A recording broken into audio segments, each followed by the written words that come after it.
Bien-aimés frères et sœurs, bonjour.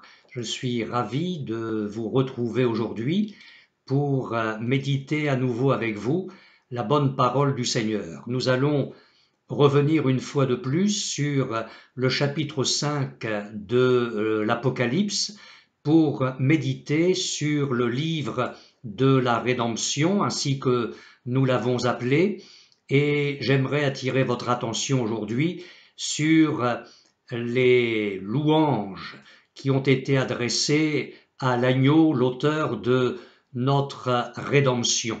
Pour ce faire, nous allons relire quelques versets du chapitre 5 de l'Apocalypse. Je vous propose la lecture à partir du verset 7. Apocalypse, chapitre 5, verset 7. L'apôtre Jean rapporte la vision qu'il a eue à ce moment-là.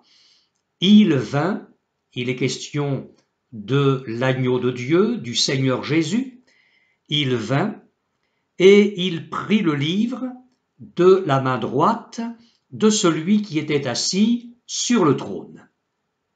Quand il eut pris le livre, les 4 êtres vivants et les 24 anciens se prosternèrent devant l'agneau, tenant chacun une harpe et des coupes d'or remplies de parfums qui sont les prières des saints. Et ils chantaient un cantique nouveau, en disant « Tu es digne de prendre le livre et d'en ouvrir les sceaux, car tu as été immolé et tu as racheté pour Dieu par ton sang des hommes de toute tribu, de toute langue, de tout peuple et de toute nation. Tu as fait d'eux un royaume et des sacrificateurs pour notre Dieu, et ils régneront sur la terre. »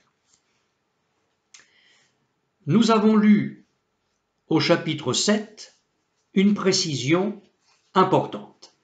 L'apôtre Jean nous dit « Il vint et il prit le livre de la main droite de celui qui était assis sur le trône. » Dans nos méditations précédentes sur ce chapitre 5 de l'Apocalypse, nous avons eu l'occasion à plusieurs reprises de lire le chapitre à partir du verset 1er. Et au verset 1er, je vous rappelle ceci, « Puis je vis dans la main droite de celui qui était assis sur le trône un livre écrit en dedans et en dehors. » Et j'aimerais, dans un premier temps, noter pour vous l'importance de cette indication.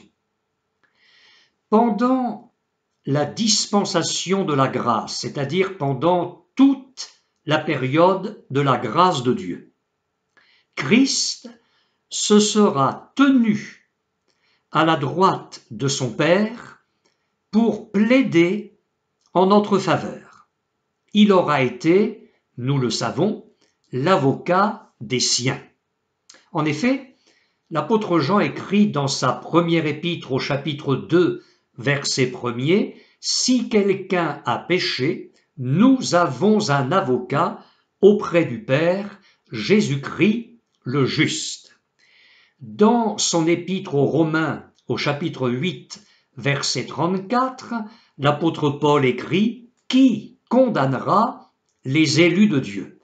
Christ est mort, bien plus, il est ressuscité, il est à la droite de Dieu et il intercède pour nous. »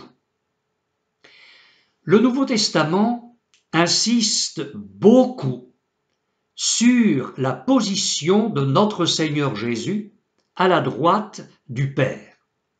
Par exemple, l'auteur de l'Épître aux Hébreux, au chapitre 1er, verset 3, « Il, Jésus, a fait la purification des péchés et il s'est assis à la droite de la majesté divine dans les lieux très hauts. » Lors de son procès, le Seigneur Jésus avait dit au souverain sacrificateur, et c'est l'évangéliste Luc qui nous rapporte ces paroles au chapitre 22, verset 69 de son évangile, « Désormais, le Fils de l'homme sera assis à la droite de la puissance de Dieu. » Et les choses sont arrivées comme Jésus l'avait déclaré.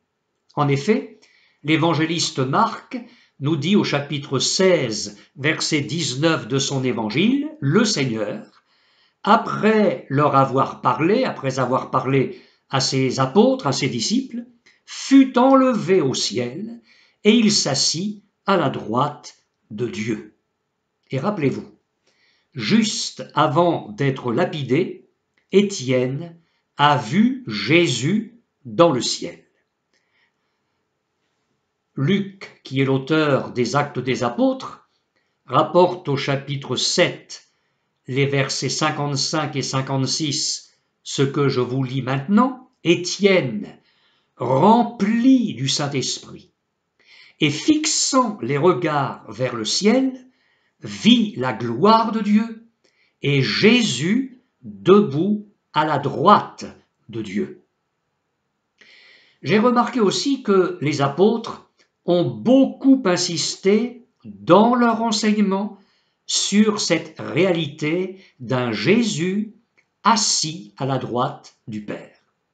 Paul, par exemple, dans son épître aux Éphésiens, au chapitre 1er, verset 20, « Dieu a déployé sa puissance en Christ en le ressuscitant des morts et en le faisant asseoir à sa droite dans les lieux célestes. » Dans son épître aux Colossiens, au chapitre 3, verset 1er, « Si donc vous êtes ressuscités avec Christ, cherchez les choses d'en haut où Christ est assis à la droite de Dieu. » Maintenant, l'auteur de l'épître aux Hébreux, chapitre 8, verset 1er. « Nous avons un tel souverain sacrificateur qui s'est assis à la droite du trône de la majesté divine dans les cieux. » Au chapitre 10, verset 12 de l'Épître aux Hébreux, lui, Jésus, après avoir offert un seul sacrifice pour les péchés, s'est assis pour toujours à la droite de Dieu. Et encore, au chapitre 12, verset 2, Jésus a souffert la croix, méprisé l'ignominie et s'est assis à la droite du trône de Dieu. Et l'apôtre Pierre nous parle aussi de cette position céleste de Jésus. Première épître de Pierre, chapitre 3, verset 22. Jésus-Christ, qui est à la droite de Dieu depuis qu'il est allé au ciel, et que les anges, les autorités et les puissances lui ont été soumis. Jésus sera encore à la droite du Père, et nous le voyons ici dans le livre de l'Apocalypse, lors de la publication des décrets et des jugements divins, jugements universels, sur une humanité impie, et ce, jusqu'à ce que ses ennemis soient devenus son marchepied. Selon ce qu'avait prophétisé David, inspiré par le Saint-Esprit, il rapporte les paroles de Dieu le Père adressées à Jésus dans le psaume 110, verset 1er. Il y a là bien évidemment une parole prophétique extraordinaire. Dieu le Père dit au Fils, « Assieds-toi à ma droite, jusqu'à ce que je fasse de tes ennemis ton marchepied. » Eh bien, ces paroles sont d'une telle importance qu'elles ont été rappelées dans le Nouveau Testament. D'abord, par Jésus lui-même, dans l'évangile de Matthieu au chapitre 22, verset 44, et dans l'évangile de Luc au chapitre 20, verset 42. Ces paroles ont été rapportées par l'apôtre Pierre dans son discours à Jérusalem le jour de la Pentecôte, Actes des Apôtres chapitre 2, versets 34 et 35. Et ces paroles ont été également rapportées par l'auteur de l'Épître aux Hébreux au chapitre 1er, verset 13. C'est ce que Paul, lui aussi inspiré par le Saint-Esprit, a appelé, dans sa première épître à Timothée au chapitre 3, verset 16, le mystère de la piété. Il écrit, et sans contredit, le mystère de la piété est grand. Celui qui a été manifesté en chair, justifié par l'Esprit, vu des anges, prêché aux gentils, c'est-à-dire les païens, cru dans le monde, élevé dans la gloire. Mes frères et sœurs, je n'en doute pas un seul instant, vous êtes pleinement persuadés que la parole de Dieu ne parle pas en vain, et que si Dieu, par son esprit, qui a inspiré la parole écrite, insiste à ce point sur la position céleste de Jésus, un Jésus assis à la droite du Père, ce n'est pas sans raison, loin s'en faut. Au fond, nous assistons ici à la solennité de cette scène, c'est-à-dire le triomphe absolu de Christ, sa puissance, son autorité, sa dignité. Il partage le trône du Père céleste. Nous avons un grand Jésus. Je ne sais pas quels sont les événements qui entourent votre vie aujourd'hui, à vous toutes et tous qui m'écoutez. Je ne sais pas l'épreuve par laquelle à laquelle vous êtes peut-être confrontés.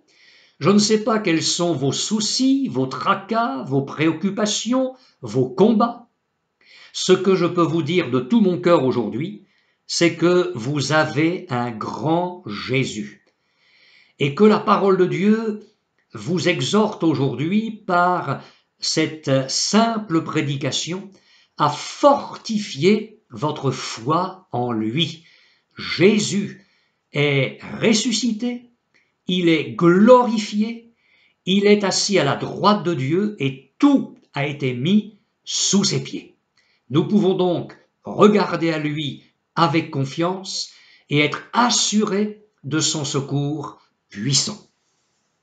C'est donc tout naturellement dans cette position à la droite du Père que de la main droite de son Père, Christ va prendre le livre de la rédemption, comme nous l'avons appelé, pour en rompre les sceaux. Et Jésus apparaît ici comme l'exécuteur du testament divin. Rappelez-vous ce que nous avons dit dans certaines de nos méditations précédentes. J'aimerais revenir au verset 7 de notre lecture. Il est dit tout d'abord, « Il vint ». Il est question de l'agneau de Dieu, de Jésus, « Il vint ». La traduction Tob et la traduction en français courant traduisent « Il s'avança ». Jésus n'est donc pas immobile au centre de cette vision resplendissante. Il se déplace, il agit, il est à l'œuvre. Quelqu'un a dit, il vint par son humanité s'approcher du trône où il était déjà autrefois selon sa nature divine. Nous le savons, nous allons dans quelques jours le rappeler un peu plus précisément. Jésus-Christ, Fils de Dieu, est venu du ciel sur la terre, prenant notre nature humaine.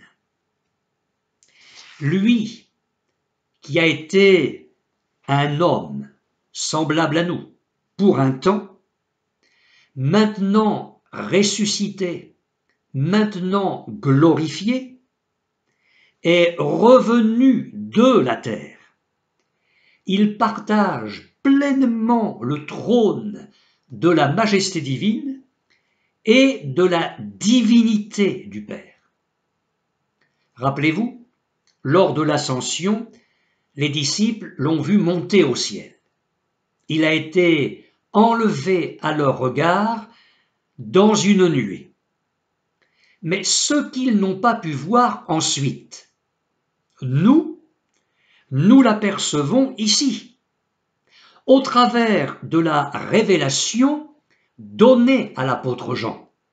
Christ, venant de la croix, triomphant du sépulcre, a gravi les degrés du trône céleste, il s'est assis à la droite du Père, et il peut maintenant prendre le livre de la main droite de celui qui est assis sur le trône. Et à cet instant précis, et j'en viens là au centre de mon message aujourd'hui, mais j'aurai l'occasion d'y revenir dans une autre méditation, à cet instant précis, éclate un immense concert de louanges dans le ciel. Je relis pour vous les versets 8 à 10 de ce chapitre 5 de l'Apocalypse. Chapitre 5, verset 8. Quand il eut pris le livre, les 4 êtres vivants et les 24 anciens se prosternèrent devant l'agneau, tenant chacun une harpe et des coupes d'or remplies de parfums qui sont les prières des saints. Et ils chantaient un cantique nouveau en disant : Tu es digne de prendre le livre et d'en ouvrir les sceaux, car tu as été immolé et tu as racheté pour Dieu par ton sang des hommes de toute tribu, de toute langue, de tout peuple et de toute nation. Tu as fait d'eux un royaume et des sacrificateurs pour notre Dieu, et ils régneront sur la terre. Avouons-le, nous pouvons difficilement imaginer un tel flot de louanges dans la gloire du ciel et entonné par les 4 êtres vivants et les 24 anciens. Concert de louanges, cela dit, particulièrement redouté de l'enfer, mais que le ciel attendait depuis des milliers d'années, depuis que l'homme avait été chassé du jardin d'Éden. Quelques remarques. Les 4 êtres vivants et les 24 anciens sont, vous l'avez remarqué, des adorateurs. Il est dit, ils se prosternent devant l'agneau. Ensuite, et ensuite seulement, la parole de Dieu précise qu'ils tiennent chacun une harpe, c'est-à-dire qu'ils sont adorateurs avant d'être musiciens. Comme nous souhaiterions et comme je souhaite que dans nos églises, certains de nos musiciens soient d'abord des adorateurs, capables de se prosterner devant l'agneau, capables de passer du temps en sa présence pour contempler la magnificence de sa personne, le triomphe de son œuvre, comme leur musique et leur chant seraient transformés. Mais je reviens à cette précision de la parole de Dieu, ils tenaient chacun une harpe. La harpe est un instrument dont les accents dans la parole de Dieu traduisent la joie. D'ailleurs, Voici quelques textes de l'Écriture. Psaume 33, les versets 1 et 2. Juste, réjouissez-vous en l'Éternel. La louange sied aux hommes droits. Célébrez l'Éternel avec la harpe. Psaume 71, les versets 22 et 23. Je te louerai au son du luth, je chanterai ta fidélité, mon Dieu, je te célébrerai avec la harpe, Saint d'Israël. En te célébrant, j'aurai la joie sur les lèvres, la joie dans mon âme que tu as délivrée. Psaume 98, les versets 4 et 5. Poussez vers l'Éternel des cris de joie, vous tous, habitants de la terre. Faites éclater votre allégresse et chantez. Chantez à l'Éternel avec la harpe, chantez des cantiques. Psaume 108, les versets 2 et 3. Mon cœur est affermi, ô Dieu, je chanterai, je ferai retentir mes instruments, c'est ma gloire. Réveillez-vous, mon luth et ma harpe. Alors, nous ne sommes pas tous des joueurs de harpe, loin s'en faut, mais là n'est pas l'importance de mon propos. Quelle leçon apprenons-nous ici, dans la parole de Dieu? Le ciel est une cité de consolation et de joie. D'ailleurs, d'autres textes du livre de l'Apocalypse nous le montrent. À propos de ceux qui viennent de la grande tribulation, il est écrit au chapitre 7, verset 17, « L'agneau qui est au milieu du trône les paîtra et les conduira aux sources des eaux de la vie, et Dieu essuiera toute larme de leurs yeux. » À propos de la chute de Babylone, chapitre 18, verset 20 de l'Apocalypse, « Ciel, réjouis-toi sur elle, et vous, les saints, les apôtres, les prophètes, réjouissez-vous aussi, car Dieu vous a fait justice en la jugeant. » À propos de la victoire sur Satan, chapitre 12, verset 12, « C'est pourquoi réjouissez-vous, cieux, et vous qui habitez dans les cieux. » Mes frères et sœurs, il est tout à fait légitime que dans nos multiples épreuves, nous pleurions. Les prophètes, les saints de tous les temps ont pleuré. Jésus lui-même a pleuré. Mais ce qui est anormal, ce sont les chrétiens qui ne se réjouissent jamais, qui gémissent, qui se plaignent en permanence, qui sont pessimistes, négatifs à longueur de vie, et qui ont l'art si particulier et qui leur est propre de transformer une situation anodine en drame et d'envisager un événement calme et même positif en une future tempête et une catastrophe inévitable. Il faut que nous apprenions, si nécessaire, à placer en Dieu notre appui et à transformer la vallée de Baca, la vallée des pleurs, en un lieu plein de sources, comme le dit le psalmiste au psaume 84, verset 6. Au ciel, mes frères et sœurs, au ciel, il n'y a pas de place pour les larmes, pour les sanglots, pour le deuil, pour le chagrin. Il faut donc que nous permettions au Saint-Esprit d'apporter dans notre cœur, je dirais de véhiculer jusqu'à notre cœur, l'air du ciel, et qu'il transforme ainsi notre façon de penser, notre tournure d'esprit, et que dans nos épreuves, si dans un premier temps nous pleurons légitimement, nous finissions par triompher dans la joie surnaturelle du Saint-Esprit.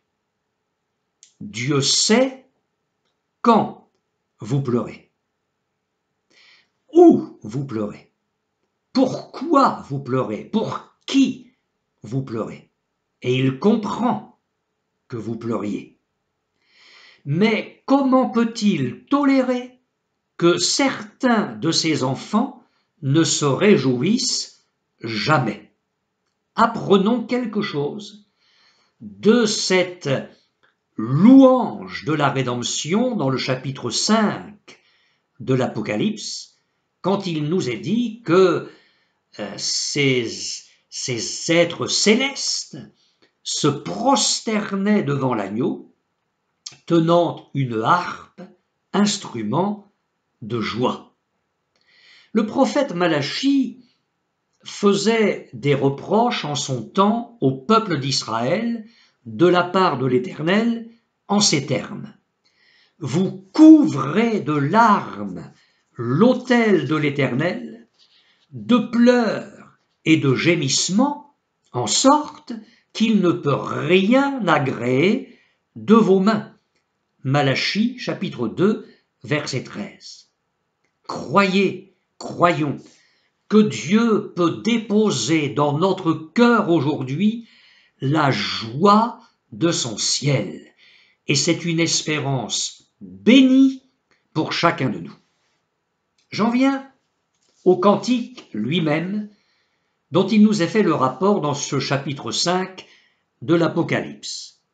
Il est dit: il chantait un cantique nouveau, au verset 9.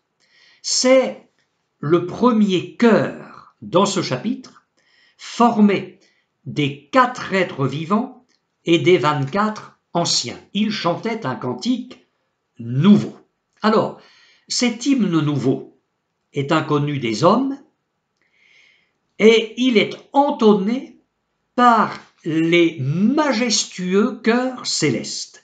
C'est l'hymne de la rédemption. C'est incontestable. Je vous relis le verset 9. Il chantait un cantique nouveau en disant: tu es digne de prendre le livre et d'en ouvrir les sceaux, car tu as été immolé et tu as racheté pour Dieu par ton sang des hommes de toute tribu, de toute langue, etc. C'est l'hymne de la rédemption. C'est un cantique nouveau. D'ailleurs, quand on lit bien l'Apocalypse, tout est nouveau dans le message de ce livre. Par exemple, au vainqueur de l'église de Pergame, il est promis un nom nouveau. Apocalypse chapitre 2 verset 17, Jésus dit: à celui qui vaincra, je lui donnerai un caillou blanc, et sur ce caillou est écrit un nom nouveau. Et ce n'est pas tout. Voici ce qu'écrit encore l'apôtre Jean, et nous sommes à ce moment-là dans l'avant-dernier chapitre de la Bible, chapitre 21, versets 1 et 2 de l'Apocalypse. Puis je vis un nouveau ciel et une nouvelle terre.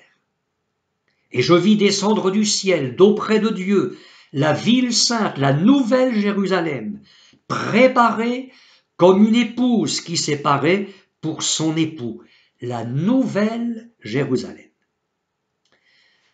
Je voudrais parler enfin de la dignité de Christ. Il est dit dans ce cantique: tu es digne. Cette dignité est un fait nouveau, et je vais m'expliquer. Christ a acquis cette dignité par son obéissance à Dieu le Père jusqu'à la mort et jusqu'à la mort de la croix. et cette dignité lui permet de rompre les sept sceaux du livre. Il est important que nous réalisions la gloire de la rédemption dont nous sommes les bénéficiaires. Christ, mourant et ressuscité, nous ressuscite à une vie nouvelle. Christ, subissant l'opprobre et la honte, nous transmet son honneur. Christ, meurtri dans tout son corps, nous guérit. Une espérance pour un frère, une sœur malade qui m'écoute. Christ, maudit à notre place, nous bénit. Christ, abandonné de Dieu, abandonné des hommes, nous unit avec Dieu et il nous unit entre nous. Ce cantique, cet hymne de la rédemption, sera éternellement nouveau, parce que les rachetés ne cesseront de pénétrer toujours plus dans le mystère de l'amour de Christ qui s'est sacrifié pour nous et sacrifié pour eux. Au verset 5, il avait été dit à Jean, verset 5 du chapitre 5 de l'Apocalypse, bien sûr, il lui avait été dit à cet apôtre, « Voici le lion de la tribu de Juda, le rejeton de David, a vaincu. » Mais comment a-t-il vaincu? Eh bien, nous avons la réponse dans le verset 9. « Tu as racheté pour Dieu par ton sang des hommes de toute tribu, de toute langue, de tout peuple, de toute nation. » Quand nous considérons très attentivement les choses, la croix a occupé la dernière place sur la terre. La croix occupe de moins en moins de place dans l'Église tiède des temps de la fin. La croix est évincée du message de l'Église apostate. Mais vous remarquez que la croix occupe la place la plus éminente dans les cieux. Et il me semble qu'ici, chaque chrétien et chaque prédicateur devrait réfléchir sur cette réalité. La croix, ici-bas, a déclenché les moqueries, les injures, les blasphèmes, mais elle sera le centre d'un hymne d'adoration dans le ciel de Dieu. Par le sang, ou dans le sang, comme on peut le traduire, le sang versé pour l'expiation de nos péchés, Christ, je n'hésite pas à le dire, a fondé un nouvel ordre. En effet, des hommes dressés contre Dieu, Jésus en a fait des fils de Dieu, des enfants de Dieu. Des nations dressées les unes contre les autres, il en a fait un peuple uni, son Église. Et voilà pourquoi Jésus est digne de prendre le livre. Voilà pourquoi il a le pouvoir de rompre les sceaux de ce livre. Voilà pourquoi il peut faire connaître et exécuter le conseil et le plan de Dieu le Père. Avec ce verset 9, nous sommes à nouveau au cœur de la rédemption même. Ce cantique, cet hymne, rappelle la nature, la puissance, l'universalité et le triomphe de la rédemption par Christ. Je voudrais conclure par quelques remarques. Notez encore ceci. Ces êtres célestes chantent dans ce cantique tu as racheté pour Dieu, par ton sang. Et à la fin du verset 10, tu as fait d'eux, pour notre Dieu, des sacrificateurs. Au fond, c'est un rappel des premiers versets de l'Apocalypse. On a lu au chapitre 1er les versets 5 et 6, à celui qui nous aime, qui nous a délivrés de nos péchés par son sang et qui a fait de nous un royaume des sacrificateurs pour Dieu son Père. Rappelons ce que l'apôtre Paul a écrit concernant ce qui va se passer à la fin de toute chose. 1 Corinthiens chapitre 15 verset 24. Ensuite viendra la fin quand il, Christ, remettra le royaume à celui qui est Dieu et Père, après avoir détruit toute domination, toute autorité et toute puissance. Toute la rédemption est née depuis l'éternité en arrière dans le cœur du Père, et elle aboutira à la fin de toute chose, et pour l'éternité, l'éternité et l'éternité, dans tout l'éclat de sa magnificence et de ses fruits, je dirais en la présence de Dieu le Père. Mes frères et sœurs, nous serons dans la présence de Dieu. Nous l'adorerons, nous le servirons. Une question mérite d'être posée, elle mérite que nous la posions. Quels sont dès maintenant ici-bas le but et la destinée de la rédemption dans notre propre vie? Servons Dieu. Plutôt que d'essayer de nous servir de lui comme une source de rapport pour notre vie terrestre, j'entends nous servir de Dieu pour notre santé, pour notre famille, pour nos affaires, pour les besoins d'argent. Je ne dis pas que Dieu ne veuille pas guérir, qu'il ne veuille pas bénir notre famille, qu'il ne veuille pas nous donner son secours dans nos affaires difficiles, qu'il ne veuille pas prendre soin de nous. Bien sûr que si. Mais notre attachement à Dieu doit être motivé par bien d'autres choses plus nobles. Nous nous attachons à lui pour ce qu'il est et non pas pour ce qu'il donne. Nous devons le servir d'une façon désintéressée, par amour pour lui. Servons le Seigneur et adorons-le. Ne cessons pas d'abonder en actions de grâce, en louanges. C'est l'une des grandes leçons de ce chapitre 5 de l'Apocalypse. C'est au fond la conséquence glorieuse de la rédemption. Le cantique s'élève comme une adoration éternelle au triomphe de Jésus par la croix. Il en est digne. Et lui, alors, s'engage à prendre soin de chacun de nous. Amen.